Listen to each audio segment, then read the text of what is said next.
collectionneur. Ça fait plaisir, ça fait plaisir. Parce qu'on va parler justement de quoi tu parlais de Tokyo, tu parlais de Tokyo. On aime bien la ville du Japon, on aime bien Tokyo, on aime bien le Japon, on aime bien les Cerisiers. Déjà, ça fait plaisir. Déjà, ça, si vous êtes resté jusque-là dans la vidéo, c'est très bien. On va parler SH Figure Arts avec les nouvelles révélations. Et il y a du lourd. Il y a du très très lourd. Niveau originalité, là, on va commencer fort. On va pas vous faire attendre.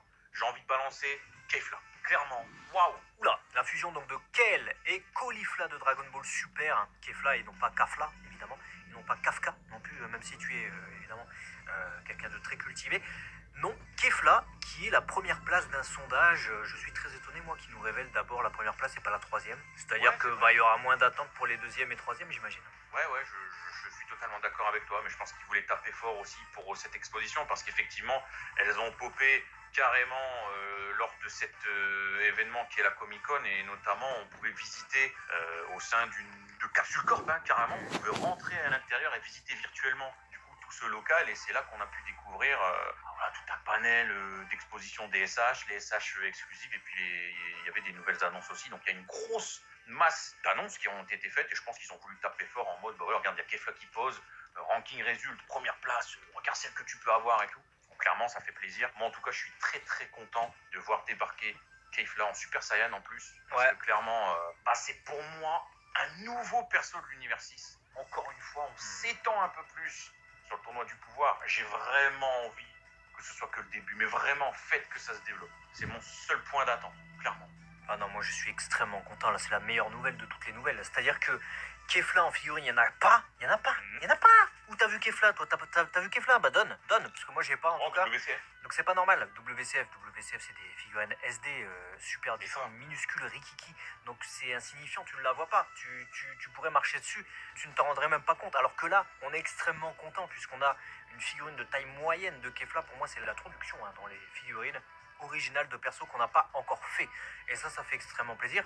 Tout comme justement les personnages du tournoi du pouvoir qu'on peut voir, puisque on a Ultimate Gohan qui est déjà sorti. Il est là, il est présenté, il est déjà sorti en 2 exemplaires. Il y a une version exclusive également. Vegeta, Goku, on sait qu'ils sont sortis. Tu disais Kafla, bah moi je te dis, il y a Piccolo The Proud Namekian qui est là. The Proud Namekian. Et on voit qu'il y a Roshi, Kame Sennin évidemment, qui est présenté là en mode arc survie de l'univers. Et ça, je suis extrêmement content. Si déjà on a de l'originalité comme ça avec les persos, on va dire un peu plus standards, les persos les plus connus de l'œuvre, ça fait plaisir. Et si en plus à côté on a Kefla, moi je dis oui. Ça fait trop plaisir, surtout que le Kame Sennin là avec ses crocs et sous ça dégomme. Et puis ce Kulilin, je le trouve en termes de réalisation, il est ouf, hein, ce visage. Ouais. Janvier 2022, Kulilin, il s'appellera Chikyujin Saikyo no Otoko, donc l'homme le plus fort chez les terriens. Et il sortira du coup, comme je l'ai dit, début 2022. C'est pas terminé, puisqu'on fait un petit bond en arrière cette fois-ci dans l'œuvre Dragon Ball. On va retourner du côté de Frieza et regarder. Est-ce qu'on n'aurait pas là un Dodolia par hasard? Vegeta! Est-ce qu'on n'aurait pas à ses côtés Monsieur Bogos Zarbon? Ça c'est excellent. On va pouvoir reconstituer des scènes de l'arc Namek avec les Dragon Ball qui sont là. Et on voit qu'il y a Frieza qui est dans son pod spatial. Ah, c'est génial. Il manque plus que Kiwi à côté et puis c'est bon, on y est là. Ah ouais, c'est magnifique. Et puis le décor proposé du coup pour cette expo spéciale Namek est tout bonnement réussi. Franchement, ça donne envie d'avoir ça chez soi.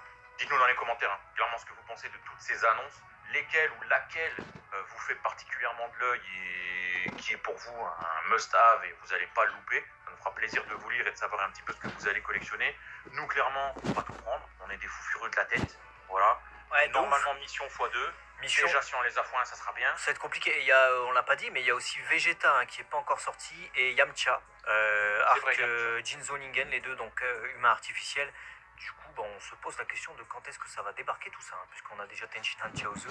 On peut faire le combo avec Nappa. Et je l'ai pas dit, mais sur Kefla, je suis plutôt fan de la pose, bizarrement, bras croisés, plutôt que la pose où elle relâche son ki. Voilà, pareil, j'adore. Et c'est cette chevelure, je suis amoureux de cette chevelure SH Figure Arts pour cette Kefla. Clairement, c'est Kefla. Et mes crocs, Bakar, t'aimes pas? Alors chez moi, je suis le crocs mi-temps. Je suis le crocs mi-taine, moi.